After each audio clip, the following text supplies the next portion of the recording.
الله الرحمن الرحيم.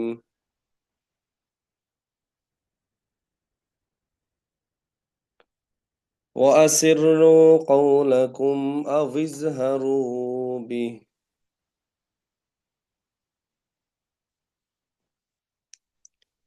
وأسروا قولكم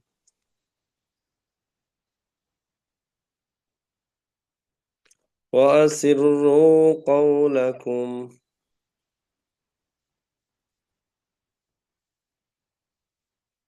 أو اجهروا به.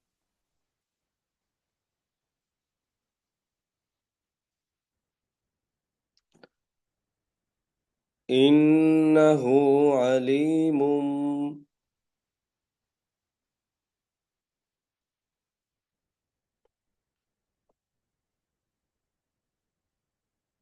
إنه عليم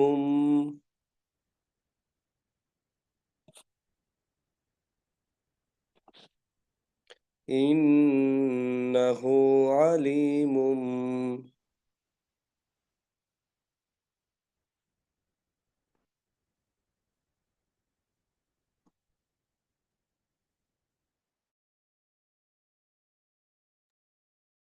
إنه عليم بذات الصدور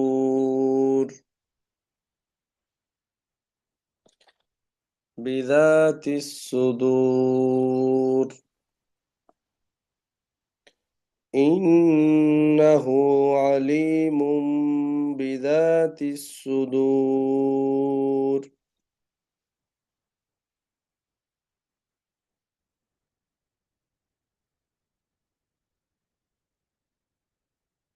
ألا يعلم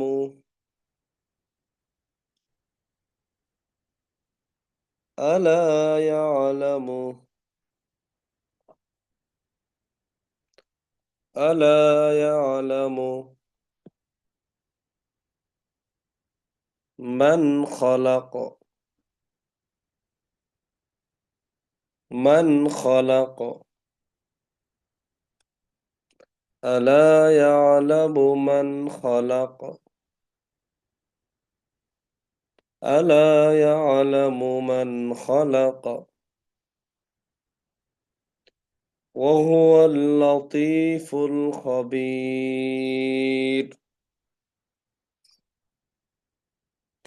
وهو اللطيف الخبير وهو اللطيف الخبير. ألا يعلم من خلق وهو اللطيف الخبير وهو اللطيف الخبير.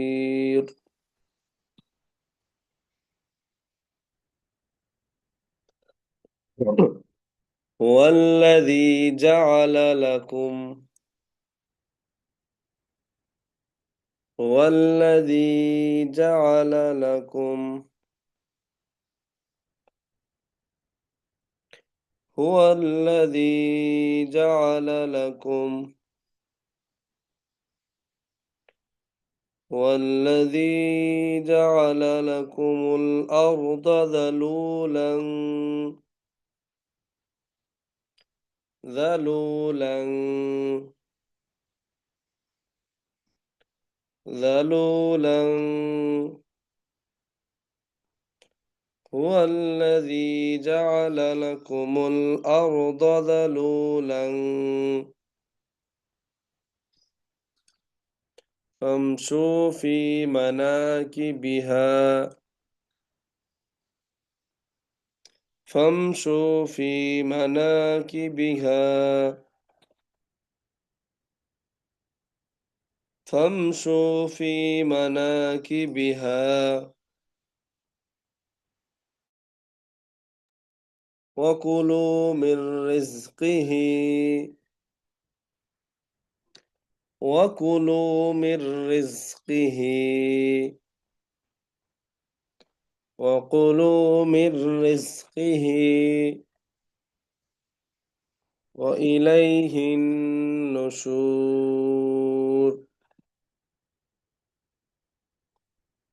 وإليه النشور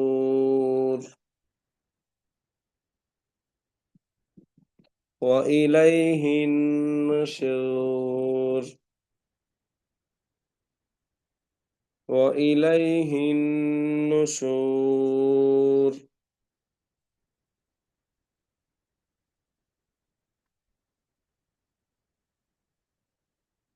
তাহলে দেখেন ওয়াসিররু তোমরা গোপন করো, অর্থাৎ তোমরা তোমাদের কাজের মধ্যে যা কিছুই গোপন করো না কেন, কাউলাকুম তোমাদের কথার দ্বারা, তোমাদের কার্যকলাপের মধ্যে, আও অথবা ইজহারু বিহি অথবা কোনো কিছু তা প্রকাশ করো, অর্থাৎ মানুষ তার কৃতকর্মের মধ্যে যা কিছু গোপন করে অথবা যা কিছু প্রকাশ করে। ইন্নাহু নিশ্চয় আলিম খুব জ্ঞাত, বেশি জানেন, অধিক জানেন, মহাজ্ঞানী, বিদাতিন অবস্থা সম্পর্কে সুদূর অন্তরের। তাহলে এই আয়াত দ্বারা বোঝাচ্ছে যে মানুষ নিজেকে যদি গোপন থেকে গোপন, দুনিয়ার কোনো মানুষ দেখবে না এমন একটা পর্যায়ে নিয়ে যেও যদি কেউ কোনো গোপনে কোনো কাজ করে আর মনে করে যে আমি পৃথিবীর কোনো মানুষ কোনো কিচ্ছু আমাকে দেখার সামর্থ্য রাখে না, তাহলে আল্লাহ বলতেছেন কি, যে আল্লাহ রাব্বুল আলামিন মানুষের অন্তর সম্পর্কে অধিক জ্ঞাত। অর্থাৎ মানুষ কি করতেছে না করতেছে তিনি সর্ব অবস্থায় দেখতে পান। এই জিনিসটা দুইভাবে ব্যাখ্যা করা যেতে পারে। এক নম্বর হচ্ছে মক্কার কাফের মুশরিকরা আল্লাহ রাসূল সাল্লাল্লাহু আলাইহি সাল্লাম সম্পর্কে যখন তারা ষড়যন্ত্র করার চেষ্টা করছিল, রাসূলের বিরুদ্ধে ষড়যন্ত্র করার চেষ্টা করছিল, ফন্দি আঁটছিল, তখন তাদেরকে সতর্ক করে বলা হয়েছে যে তোমরা যে বিষয়টা গোপনে গোপনে আল্লাহ রাসূলের ক্ষতি করার উদ্দেশ্যে মিলিত হচ্ছ, রাসূলের বিরুদ্ধাচারণের চেষ্টা করছো, গোপনে ষড়যন্ত্র করার চেষ্টা করছো, আমি আল্লাহ তোমাদের অন্তর সম্পর্কে অধিক জানি। অর্থাৎ দুনিয়ার কোনো কেউ কিছু না জানলেও আল্লাহ রাব্বুল আলামিন মানুষের হৃদয় সম্পর্কে অধিক জানেন। মানুষ কি করতে চায়, কে কি করতে চায়, সেটা গোপনে করতেছে নাকি প্রকাশ্য করতেছে, আল্লাহ রাব্বুল আলামিন এই বিষয়টা উপলব্ধি করতে পারেন। তাহলে দেখেন আল্লাহ রাব্বুল আলামিন সর্বজ্ঞানী, মানুষের হৃদয়ের কথা আল্লাহ রাব্বুল আলামিন জানেন। সর্বোপরি এখানে বিশুদ্ধ নিয়াতেরও গুরুত্ব দেওয়া হয়েছে। এরপরে আসেন আলা, নয় কি ইয়ালামু জানেন না, মান যিনি খলাক সৃষ্টি করেছেন, ওহুয়া আর তিনি লাতিফুন সূক্ষ্মদর্শী, আল খবীর অবগত। তাহলে এই আয়াত দ্বারা বোঝানো হয়েছে যে রব্বুল আলামিন আপনাকে সৃষ্টি করেছেন অথচ আপনার কোনো অস্তিত্বই ছিল না। পৃথিবীতে আসার আগে আপনি কেমন হবেন, কি করবেন, কিভাবে চলবেন, কাদের মাধ্যমে আসবেন, এরকম কোনো কিছুর অস্তিত্ব ছিল না। তাহলে যে রব্বুল আলামিন আপনাকে কোনো অস্তিত্বহীন অবস্থা থেকে অস্তিত্ব দান করেছেন, আপনার সম্পর্কে তিনি অধিক জ্ঞাত হবেন, তিনি অধিক জানবেন, এটাই তো স্বাভাবিক। যিনি আপনার ক্রিয়েটর, যিনি আপনার সৃষ্টিকর্তা, যিনি আপনার পালনকর্তা, যিনি আপনার রিজিক দাতা, তিনি আপনার সম্পর্কে অধিক জানবেন, এইটাই স্বাভাবিক। এছাড়াও তিনি সূক্ষ্মদর্শী, প্রত্যেকটা মানুষের যিনি সূক্ষ্ম থেকে সূক্ষ্ম, ক্ষুদ্র থেকে ক্ষুদ্র যেই বিষয়গুলো মানুষ চিন্তা করতে পারে না, আল্লাহ রাব্বুল আলামিন মানুষের সেই সমস্ত বিষয়গুলো সম্পর্কেও অবগত। তাহলে দেখেন আলা ইয়ালামু মান খালাক, যিনি সৃষ্টি করেছেন তিনি কি জানেন না, অর্থাৎ আপনার সম্পর্কে তিনি অধিক জ্ঞাত, তিনি জানেন। ওয়া হুয়া লাতীফুল খবীর, আর আল্লাহ রাব্বুল আলামিন হচ্ছে সূক্ষ্মদর্শী। ছোট থেকে ছোট, বিন্দু থেকে বিন্দু হলেও আল্লাহ রাব্বুল আলামিন এই সম্পর্কেও অধিক জ্ঞান রাখেন এবং প্রত্যেকটা বিষয় সম্পর্কেই তিনি অবহিত, তিনি জানেন। এরপরে আসেন হুয়াল্লাযী তিনি জাআলা সৃষ্টি করেছেন, বানিয়েছেন লাকুম তোমাদের জন্য, মানুষের জন্য আল আরদা পৃথিবীকে জালুলান অধীন, ফামসু যাতে করে মানুষ চলতে পারে এর উপরে, ফি এর উপর, মানাকিবিহা এই পৃথিবীর বুকের উপরে, পৃথিবীর উপরে, অকুলু এবং তা থেকে গ্রহণ করে, মেরিজকিহি তাদের রিজিক খাবার, ওয়া ইলাইহি নুশুর এবং প্রত্যাবর্তন করবে নুশুর আল্লাহ রাব্বুল আলামিনের দিকেই। গুরুত্বপূর্ণ আয়াত। তাহলে এই আয়াতে আল্লাহ রাব্বুল আলামিন বলছেন, হুয়াল্লাযী জাআলা লাকুমুল আরদা যালুল। এই যালুল শব্দের অর্থ হচ্ছে এমন কিছু যা মানুষের নিয়ন্ত্রণাধীন এবং মানুষ তাকে যেভাবে পরিচালনা করতে চায় ঠিক সেভাবেই পরিচালনা করে থাকবে। মানুষ যেভাবে চায় ঠিক সেভাবেই পরিচালিত হয়ে থাকবে, এমন জিনিসকে বলছে জালুল। তাহলে আল্লাহ রাব্বুল আলামিন এই পৃথিবীকে সৃষ্টি করে দিলেন এবং মানুষকে এই পৃথিবীর অনুগত করে দিলেন। মানুষ যখন চাইবে সেখানে বাড়ি বানাতে পারবে, মানুষ যখন চাইবে সেখানে ফসল ফলাতে পারবে, মানুষ যখন চাইবে তখন সেখানে যা কিছু পুকুর খনন করতে পারবে, যা কিছু তা করতে পারবে। কারণ আল্লাহ রাব্বুল আলামিন এই জমিনকে মানুষের নিয়ন্ত্রণাধীন করে দিয়েছে। ফামশু ফি মানাকিবিহা। এর পাশাপাশি আরো একটি বিষয় গুরুত্বপূর্ণ এখানে আলোচনা হয়েছে, সেটা হচ্ছে ফামশু এবং যাতে করে মানুষ বিচরণ করতে পারে এই পৃথিবীর বুকে, ফসল ফলাতে পারে, নিজেদের থাকার জন্য বাসস্থান তৈরি করতে পারে, ইত্যাদি ইত্যাদি।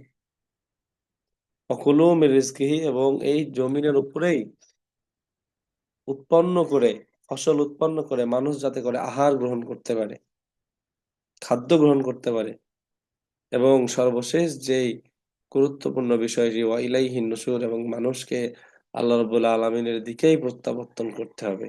এই ছাড়া ভিন্ন কোনো সুযোগ নেই। তাহলে দেখেন আল্লাহ রাব্বুল আলামিনের নিয়ামত প্রথমত এই শিক্ষা, দ্বিতীয় হচ্ছে আল্লাহ রাব্বুল আলামিন মানুষকে রিজিক অন্বেষণ করতে বলেছেন, তবে সেটা অবশ্যই হালাল। আর রিজিকের মালিক একমাত্র আল্লাহ তাআলা, তিনি ছাড়া কোনো রিজিকদাতা নেই, এটি মনে প্রাণে বিশ্বাস করা। এবং সর্বশেষ যে বিষয়টি বলেছেন যে আল্লাহ রাব্বুল আলামিনের দিকেই মানুষকে ফিরে যেতে হবে। আল্লাহ রাব্বুল আলামিনের দিকে মানুষকে প্রত্যাবর্তন করতে হবে। নিঃসন্দেহে এটি সত্য কথা। পূর্বের আয়াতগুলা রেগুলার দেখবেন, বাদ দিবেন না। একটা দিনও যেন রিভিশন বাদ না যায়।